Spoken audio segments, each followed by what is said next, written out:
Hey guys, Drew Jones here. Today I'm going to tell you about my experience at Ohio University with Rivergate Apartments and why you should avoid them. So it all started in October of 2018. There were signs around the building saying, lock in your rates for next year. The deadline was coming up, so I went down to the office to inquire what this was about. I ended up asking one of the representatives of Rivergate what the details were. And he said that it locks in your rates for next year, so if you stay here, your rates don't change. So I said, okay, great.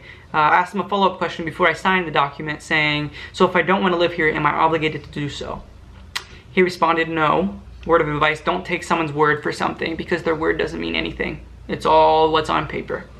I signed it, didn't think anything of it. Later on, around December, a couple of my friends were looking at an apartment over on Elliott Street Apartments. I suggest you go there. Super nice guy, dude's awesome.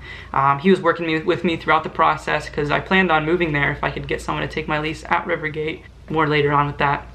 A couple months passed, we're looking at the place, and I was excited and I was telling people about it, and I was telling my current roommates at the time. One of them worked at Rivergate as like a secretary downstairs, an office assistant. I was telling her, hey, like this is what we're doing. She said, you can't do that, you signed that paper. So the next day I went down to the office and told them that I was not going to be staying at Rivergate, that I found a new place I was moving to, and it was 7 months in advance, and just letting them know I wouldn't be there. And she said, well, if you don't want to live here, that's fine, but you have to find someone to take your lease. Okay, that wasn't really stipulated anywhere, but must have been in your 2-point font print in your contract, but okay, whatever. I'll try to find someone to take my lease. Which is funny because my mom's an OU alum, and she recommended to a lot of her alum friends to go to Rivergate for their kids, and I think 6 of them signed contracts, so you don't care that I recommended people here, and that didn't count for taking over my lease. So a couple months passes, it's April, and I find someone to take my lease. They messaged me on Facebook saying, hey, I'm really interested. I just looked at Rivergate before, but they were too expensive. My rate was lower than typical, and I was offering my security deposit included. So you'd save 300 bucks. The apartment's super nice. I mean, it's a nice place, but the management sucks. It does. She comes to Rivergate, she does a tour, and I get a text saying, and I quote, I messaged her saying, hey, what do you think? When would you like to sign? Hey, I'm not sure. The office told me it's $6.99 all-inclusive, so no utilities, and I can get a bedroom with a connected bathroom. So I'm kind of confused. So my bedroom is a disconnected bathroom. The room right here behind me is a connected bathroom. It's $15 more a month, whatever. So I went down to the office with her, basically tried to iron out the kinks so we could work it out so she could take my lease. They told her of a new deal they had going on when she was down there. $6.99, no utilities. Mine's $7.25 plus utilities. Does that sound like the lowest possible rate to you? What the heck did I sign then? Right? So, whatever. I offered the girl $1,000 because this other place I'm going to is $4,000 for the year. I'm spending close to 10 grand at Rivergate just to be there, right? So I can afford to give this girl 5 grand and I'd still save money from moving. Whatever, I offer her that. She said, great, I'll do that. We can do that.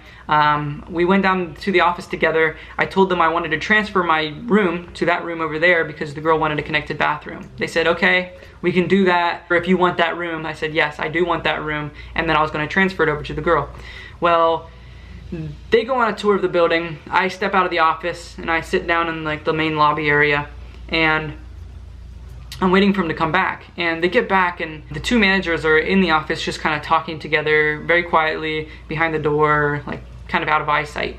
So I thought it was kind of odd. I walk in, and mind you, there's been problems for this girl to take my lease up until this point. Problem after problem after problem. Something always comes up to where it doesn't work out, where she can't take it. And it's not on her end, it's on the apartment's end. I get in, I walk through the doors, and they sit me down and they're like, she can't take your lease, your apartment's an all-male unit. Since when? It's been co-ed all year long, and now you're telling me that only a male can take my unit? When were you going to tell me this? All year long you've been telling me anybody can take my unit. And I've asked you specifically, does it matter who takes my unit? And they said no. Well, now all of a sudden there's people committed to my unit, which who knows if that's even true, that she can't take my unit because they're not okay with co-ed and neither is she. Okay. It seems awfully convenient that now that I have everything worked out, she wants to take my lease, there's now another problem. Very, very convenient. That's That's great, right? Right. So the girl ends up signing the deal with Rivergate, the $6.99 utilities included, whatever. They raised my utilities to $60 a month.